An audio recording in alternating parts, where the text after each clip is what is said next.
మోకాళ్ల నొప్పులు, gas, gut health వంటి సర్వ రోగాలకు నివారణి అరుణ యోగా ఆముదం. ఒక్కసారి వచ్చి పొమ్మ మెరుపు తీగ అని చెప్పి ఒక చిన్న కామెడీ ట్రాక్ ఉంటుంది అనమాట.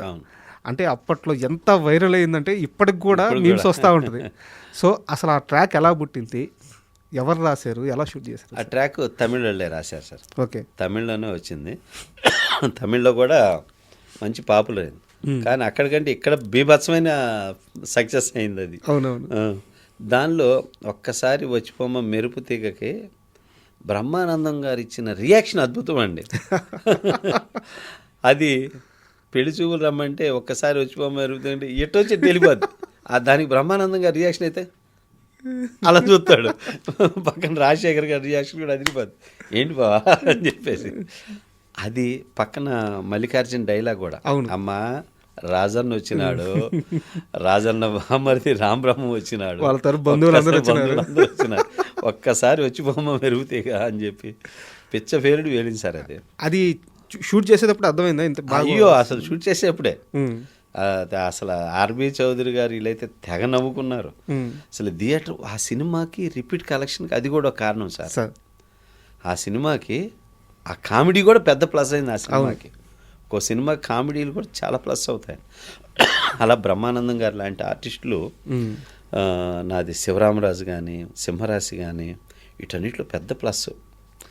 అలా కామెడీతో నిలబెట్టిన ఆర్టిస్టులు ఒక ఎపిసోడ్ పడిందంటే నిలబెట్టేస్తారు, దానికి పదే పదే వెళ్తారు, పదే పదే చెప్పుకుంటారు. సినిమా ఎవడైతే నాకేంటి అని ఒక సినిమా చాలా పెద్ద హిట్, అండ్ ఆ రోజుల్లో రిపీట్గా చూసిన సినిమా. ఎవడైతే నాకేంటి అయితే ఆ సినిమా వల్ల మానసిక క్షోభ అనుభవించాడు వి సముద్ర. మానసిక క్షోభ అనిపించలేదు కానీ ప్రాబ్లమ్స్ ఫేస్ చేశాను నేను. మానసిక క్షోభ అనేది నా లైఫ్లో ఇంతవరకు ఫేస్ చేయాలి. చాలా పెద్ద ప్రాబ్లమే కదా ఫేస్. అది అలాంటి క్షోభ అనేది రాదు, ఫేస్ చేయను కూడా. ఎందుకంటే నేను భగవంతుడు నమ్ముతాను బాగా. ఏదైనా ప్రాబ్లం వస్తే చక్కగా నిద్రపోతాను. ఫస్ట్ నిద్ర పట్టుద్దా? మా వాళ్ళు అందరూ అదే అంటారు, మా ఆవిడ నువ్వు ఇంత ప్రాబ్లం పెట్టుకుని ఎట్లా నిద్రపోతున్నావు, నువ్వు నీకు నిద్ర ఎలా వస్తుందని. ఏమి పెట్టుకుని వదిలేస్తాను అంతే, అట్లా అనమాట. అందువల్ల నేను క్షోభకు గురైన సిచ్యువేషన్ నాకు ఏదీ లేదు. ఏం సార్ ఆ సినిమాకి వచ్చిన సమస్య అయితే ఏంటంటే, ఆ సినిమాకి ఏంటంటే సింహరాశి 2001 మధ్యలో రాజశేఖర్ నాతో సినిమాలు చేయాలని చెప్పేసి ఆ కథని ఈ కథని అన్నీ చెప్పి పంపించేవాడు. నాకు ఈ కథ నచ్చలా నేను చేయను, ఈ కథ నచ్చలా ఈ చేయను, ఇది నచ్చలా ఇది చేయను అని 5 సంవత్సరాలు 5 సినిమాలు రిజెక్ట్ చేశాను నేనే యాజ్ ఏ డైరెక్టర్గా. అవన్నీ నీకు హిట్ ఇచ్చాననే ఓవర్ కాన్ఫిడెన్స్ ఎక్కువైపోయింది, నువ్వు నాకంటే పెద్ద ఇదా, నేను ఇంత హీరో అంటుండేవాడు. సార్ నాకు అలాంటివి ఏమీ లేవు సార్, అలా అనుకోకండి దయచేసి అనేవాడు. హిట్ చేసి చూపిస్తా అనేవాడు. ఇలా అన్నీ ఫ్లాప్ అయ్యాయి. అయిన తర్వాత కంటిన్యూ ఫ్లాప్ అయ్యేసరికి 2001 తర్వాత 2007 రిలీజ్ ఈ సినిమా, February 9th. ఈ మధ్యలో రాజశేఖర్కి ఒక్క హిట్ లేదు సినిమా సార్. కరెక్ట్, చూసుకోండి. అవును, లేదు. అప్పుడు సముద్ర చెప్పిందంతా నిజమేనేమో కదా, సముద్రాన్ని మళ్ళీ టచ్ చేద్దామని మళ్ళీ వస్తే నాకు నచ్చట్లేదు అంటున్నాడు ముందు ప్రతిదీ అని చెప్పి వాళ్ళు ఫీల్ అయ్యారు. అప్పుడు పరుచూరు గోపాలకృష్ణ గారి ద్వారాగా టచ్లోకి వెళ్ళి, ఏమండి ఈ సినిమా కొన్నా ఒకసారి సముద్రాన్ని మీరు అడగండి అంటే, పరుచూరు గోపాలకృష్ణ గారు నాకు ఫోన్ చేసి, ఎరా ఇట్లా రాజశేఖర్ గారి జీవితం చేశారు, 10 సినిమా నచ్చలేదు అంటున్నావంట. అవును గురూజీ నాకు నచ్చలే, అవన్నీ పోయినాయిగా, కళ్ళ ముందు కనపడుతున్నాయి కదా, అవి నచ్చలా. నేను నిజంగా లేకపోతే రాజశేఖర్ మీద నా హీరో, నువ్వు నన్ను డైరెక్ట్ చేసిన హీరో ఆయన అంటే నాకు లైఫ్ బతికున్నంతవరకు నాకు రెస్పెక్ట్ ఉంటుంది రాజశేఖర్ మీద. సో నేను చేయకూడదని కాదు, సరైన కథ చేయాలని అని చెప్పాను. సరే అట్టయితే ఈ సినిమా ఒకసారి చూడు, నచ్చితే ఇది అన్న చేద్దాం, ఒకసారి నువ్వు చూసి నాకు చెప్పాలి. నేను చూసా, అది రీమేక్ మలయాళం. చూసి గురువుగారు ఈ సినిమా నచ్చింది, ఇది చేద్దాం, కానీ 60% చేంజ్ చేయాలి, ఆ కండిషన్ అయితే నేను చేస్తా అన్న. చెప్పగానే రాజశేఖర్ ఎగిరి గంతేశాడు. ఫస్ట్ సముద్రం నచ్చిందన్నాడా, నచ్చిందన్నాడా, కరెక్షన్ చేద్దాం సార్, సముద్ర చెప్పంటే అన్నీ చేద్దాం, సముద్రం ఓకే అన్నాడా, అన్నీ ఓకే అని చెప్పేసి ఇంకా అప్పుడు కూర్చున్నాక రాజశేఖర్ గారు ఈ సినిమాకి, అప్పుడు రీమేకులు తక్కువ, రీమేకులు చేసేవాళ్ళు ఈ ఇంటర్నెట్లు తక్కువ కదా, ఈ సినిమా చేస్తున్నాం మనం, దీనికి ఒక 4 సినిమాలు చెప్తా, ఆ సినిమా రైట్స్ కొని ఆ ఎపిసోడ్లన్నీ ఇందులో కలిపి చేస్తే ఈ సినిమా పెద్ద హిట్ అయ్యిద్ది అని ఆ సినిమా పేర్లు కూడా చెప్పేశా. ఆ ఎపిసోడ్లన్నీ తీసుకున్నాం, చేసి తీసుకొడుతుంటే సినిమా 70%కి వచ్చేసరికి ఇది ఒక బ్లాక్ బాస్టర్ లెవెల్ కనపడిపోతుంది, అర్థమైపోయింది. ఈలోపు రాజశేఖర్ గెటప్లు కూడా ఆఫ్టర్ సింహరాశి సినిమాలన్నీ రకరకాలుగా ఉంటాయి. ఆ విగ్గులు సెట్ అయ్యగో.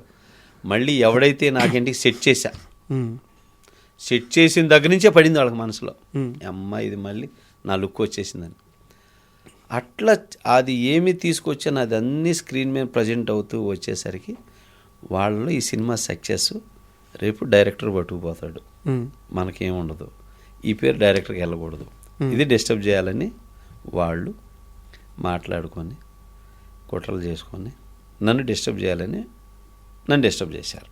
సెట్లో ఇల్ట్రీట్ చేసేవాళ్ళు. అదే ఇల్ట్రీట్. నేను షార్ట్ పెడితే బాగలేదనే వాళ్ళు లేడు ఇంతవరకు పెద్ద పెద్ద కెమెరామ్యాన్లతో సహా. రాజశేఖర్ గారు కూడా ఏం షార్ట్ పెట్టావు సముద్ర అనేవాడు రాజశేఖర్. ఈ రైటర్లో కూడా కొంతమంది దొంగ రైటర్లు ఉన్నారు, ఎక్కేసే రైటర్లు. సో వీళ్ళందరూ చేరి ఏం చేశారంటే ఇక వాళ్ళని ఎక్కేసరికి వాళ్ళకి దుర్బుద్ధి స్టార్ట్ అయ్యి ఇక నన్ను సెట్లో ఇదేం షాటు, ఇదేంటి ఇట్లా మాట్లాడటం మొదలుపెట్టారు. నాకు అర్థమైపోయింది, మ్యాటర్ అర్థమైపోతుంది. సో ఇక ఫైనల్గా వాళ్ళు పెట్టే వీటి మాటలు వీటికి అర్థమైపోయి మీకు దండం పెడతాను, సినిమా కావాలంటే మీరు చేసుకోండి, మీ డైరెక్షన్ చేసుకోండి, మీ పేరు వేసుకోండి, నాకు అవసరంలా, నాకు భగవంతుడు ఇచ్చాడు, నేను వెళ్ళిపోతున్నా, నేను రాను, నేను చెయ్యను అని చెప్పి ఫస్ట్ టైం నా జీవితంలో సెట్ నుంచి వెళ్ళిపోయిన సినిమా అదే. ఎవడైతే నాకేంటి అలా వెళ్ళిపోయినాక వీళ్ళు తర్జన పడ్డారు. పడి అట్ట చేసుకుందాం, ఇట్ట చేద్దాం, ఇది అని ఆలోచిస్తే ప్రసన్న కుమార్ గారు ఉన్నారు, ఆయన్ని పిలిస్తే ఆయన వీళ్ళని కాస్త బ్రెయిన్ వాష్ చేసి పిచ్చి మొహాలారా ఆ డైరెక్టర్ ఉండటం వల్లే మీ క్రేజ్ ఆ సినిమా సింహరాశి హిట్, మధ్యలో మీకు హిట్లు లేవు, ఆ డైరెక్టర్ని తీసేసి చేసుకుంటే మీకేం వచ్చింది, అతన్నే పెట్టుకొని చేసుకోండి అని ప్రసన్న గారు వాళ్ళని బ్రెయిన్ వాష్ చేసి నాకు టచ్లోకి వచ్చారు ప్రసన్న గారు. అప్పుడే ప్రసన్న గారికి మా ఇద్దరు పరిచయం, అంతవరకు పరిచయం లేదు.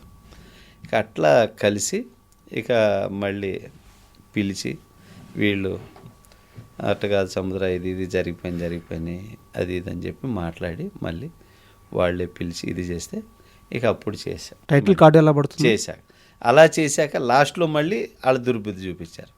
నేను లేకుండా నా పేరు కింద వాళ్ళ పేరు వేసి డైరెక్టర్ లాస్ట్ మినిట్లో నా పేరు కింద, నా పేరు పైన వేయలేదులే, నా పేరు కింద వేసారు.